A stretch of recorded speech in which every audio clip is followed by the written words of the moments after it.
Hey everybody, Brad with Full Spectrum Survival. It's almost 90 degrees out here. There's a high level of humidity, and one of the last things that I want to be thinking about right now is making a fire. But I need to. During a long duration emergency, it doesn't matter how hot it is. It doesn't matter how miserable you are.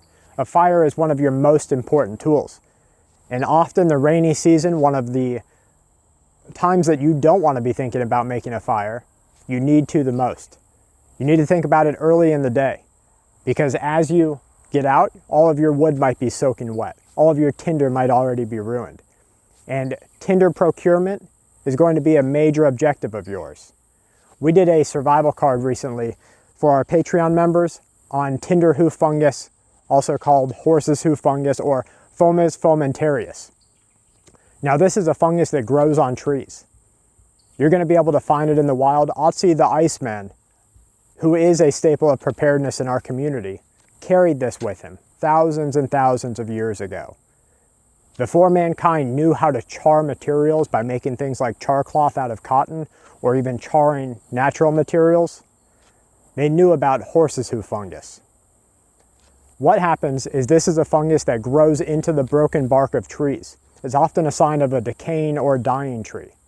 But you're going to want to look up and you're going to want to find this kind of fungus and save it. Now, more often than not, taking it off of the tree itself isn't going to help you. You're going to need to process it. There's two ways. One of the easiest ways is just to dry it out. Break it off of its source of nutrient, its source of water, which is the tree itself, and just let it sit in the open sun.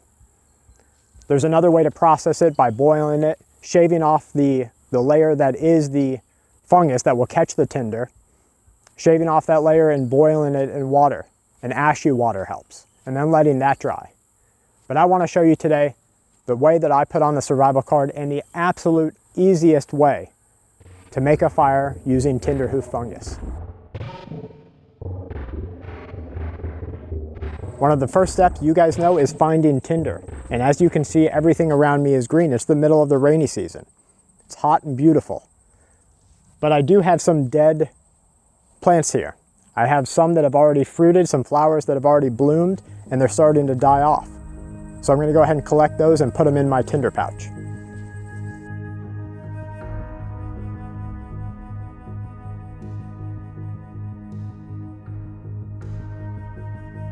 So this is exactly what I'm looking for. Even if it's wet, even if the tinder that you find is a little bit damp, you're going to want to put it in your pouch and let it dry out throughout the day. Okay, so this is the horse's hoof fungus, the Tinder Hoof Fungus, Fomes fomentarius. It has three main parts to it. This one is the same one that is shown in the Patreon picture to our Patreon members. The three main parts are the tube fungus bottom, an outer shell, which is really hard, and then you have a leathery, fleshy material, a fibrous and fleshy material inside of here. So you're going to want to break this apart and get at that fleshy material. You can see here, let's see if I have one with all three parts. Yeah, so here's the outer shell, right here. You can hear that. Then you've got the tube bottom, which is this part right here, good for nothing. And then you've got the fleshy material inside. One of these pieces is going to last you a very long time, so I don't want to use a big piece. If you were processing this by boiling, drying out, and scuffing up, you would be able to be a lot rougher with it because you're going to have a very leather-like material. But on something like this, you have to be a little bit more delicate. It's been dried out. If I were to scuff it up very hard, I would lose it. It would start to break apart. All I need is something to catch my spark. Now you can use a flint and steel. I'm going to use a fire rod today just to show you how easy it is to work with.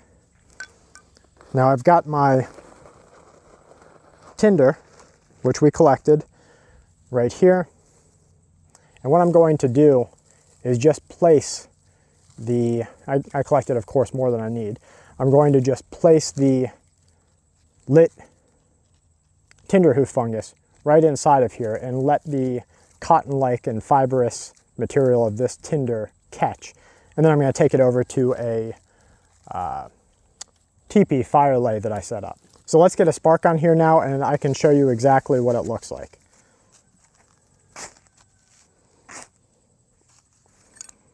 Okay, so a piece caught right away. You can see the smoke coming up from it, and it's just going to keep burning into the Tinder Hoof Fungus, just like that. You can encourage it a little. But the nice thing is unlike if I was working with char cloth, I would need to work very quickly because the char cloth is just going to, the ember is just going to run through the char cloth right away. Here I have a little bit more time. I can get myself set up and I can get ready to place the lit Tinder Hoof Fungus into my tinder. Okay, so I've got my lit Tinder Hoof Fungus right here. As you can see, I've got the TP set up. The TP for me is one of the best fire lay methods. I don't trust anything else as much as I do this. I'm just going to place my Tinder Hoof Fungus into the tinder that we collected earlier, and I will let convection do the rest. So anybody who doesn't know, the TP, of course, you have your tinder, then you have your pencil size kindling, and then you have your finger size kindling, and then after that you scale it up to the wrist size and then a little bit larger. I'm not going to use this fire for much, so I just wanted to show you what to do. I just set up a quick fire lay here.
Now there's a reason back in tribal times that one person's job was fire. They were the fire watch, and they would do nothing except keep an eye on the fire and make sure that it remained lit, because it was one of those tasks that if your fire went out and you needed it, your entire group was in trouble. Because what if inevitably you need your fire the most when it's the hardest to create? And so entire jobs, entire parts of the group were dedicated just to making a fire, just to keeping that fire made. And I think that that's something important that we should continue to think about in our survival groups. That's a task that any average-minded person can do. It doesn't have to be an engineer. It doesn't have to be an expert marksman, grandpa, grandma, or one of the kids. As long as they can accept that responsibility, as long as they can understand that that is the life source of the group in many ways, that would be a great job for them. Guys, our Patreon members asked that we show some of the tips that we have given them. Every month they get survival cards. I want to thank, and I hope that you guys will thank in the comment box below, all of our supporters there, because they asked for this video. It's something that we were keeping just for them, but they asked for it. So please thank them below. Show them your support as they show us theirs. From Kelly and I to you and yours, stay safe and keep watch.